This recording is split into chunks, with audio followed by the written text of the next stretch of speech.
Salut à tous, bienvenue dans cette nouvelle vidéo, j'espère que vous allez super bien. Ici Donald Programmeur, donc si tu me découvres à travers cette vidéo, moi c'est Donald, je suis ingénieur de formation, principalement intéressé par les domaines de software engineering, l'analyse de données et le machine learning. Donc si un de ces domaines t'intéresse, alors je t'invite à faire deux choses. La première, tu t'abonnes et la deuxième, tu actives la cloche de notification pour ne rater aucun de mes tutoriels. Alors si cela est fait, c'est quoi le but de cette vidéo? Dans cette vidéo, je vais vous présenter plusieurs formations que nous avons lancées au sein de notre entreprise Ouya, basée au Cameroun, principalement à Bafoussam.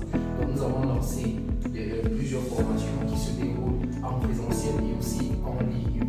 Donc la première formation que nous avons lancée est celle de développeur professionnel back-end. C'est quoi déjà le développeur professionnel back-end? C'est quelqu'un qui fait toute la partie logique d'une application. Donc quand vous voyez une application, la partie logique qui gère tout ce qui est complexe derrière que vous ne voyez pas, c'est ce que le développeur back-end fait. Donc durant cette formation pour devenir développeur back-end, vous allez premièrement apprendre l'architecture des logiciels.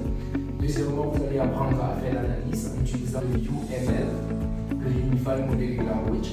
Ensuite, vous allez apprendre à développer des applications simples d'architecture monolithique en utilisant un langage comme Python et le framework Django. Après cela, on va rentrer dans les architectures microservices. On va vous apprendre les API REST. Ensuite, on va vous apprendre à déployer des applications sur les bases des plateformes à services comme Render et Heroku. Mais là, on ne va pas s'arrêter parce que à ce niveau, vous êtes juste un simple développeur back-end, même pas encore junior. Hein. Là, il faut qu'on soit d'accord. Et c'est ce que j'ai remarqué un peu beaucoup d'entre vous sur la chaîne. Donc, il faut savoir que vous n'êtes pas encore professionnel vraiment. Ensuite, on va entrer dans des outils tels que Nginx. Quand on parle de Nginx, on va voir de cela comme un serveur web. On va voir cela comme distributeur de charge, comment rendre une application plus performante. Ensuite, on va entrer dans des outils tels que Docker, comment créer une image d'une application, comment partager une image, etc. On va voir ensuite Docker Compose, comment mettre plusieurs conteneurs en réseau, comment utiliser plusieurs services pour pouvoir déployer toute une grosse application.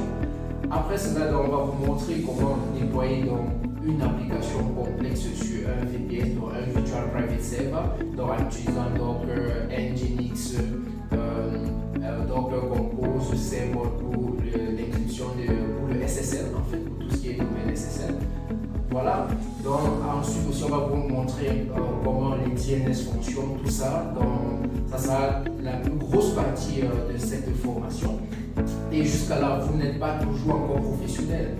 Ensuite, après cela, on va vous montrer maintenant vraiment comment rendre une application performante. On va parler des design patterns au niveau du code.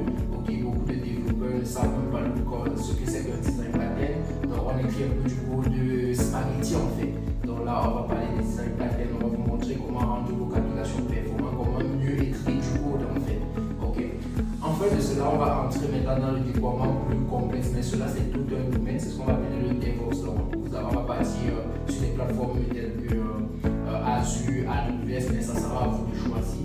Donc on va donc vous apprendre, donc si vous choisissez aussi la formation DevOps, d'accord, vous allez donc suivre ce déploiement, comment les déploiements complexes se passent, comment mettre sur pied des pipelines automatiques de déploiement, etc.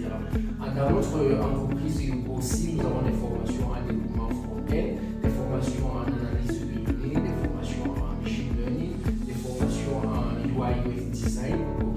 Donc si une de ces formations vous intéresse, pourquoi pas, il y a un lien en description, vous allez donc juste remplir ce formulaire et nous allons entrer en contact avec vous. Et je précise, la formation est en présentiel et aussi en ligne.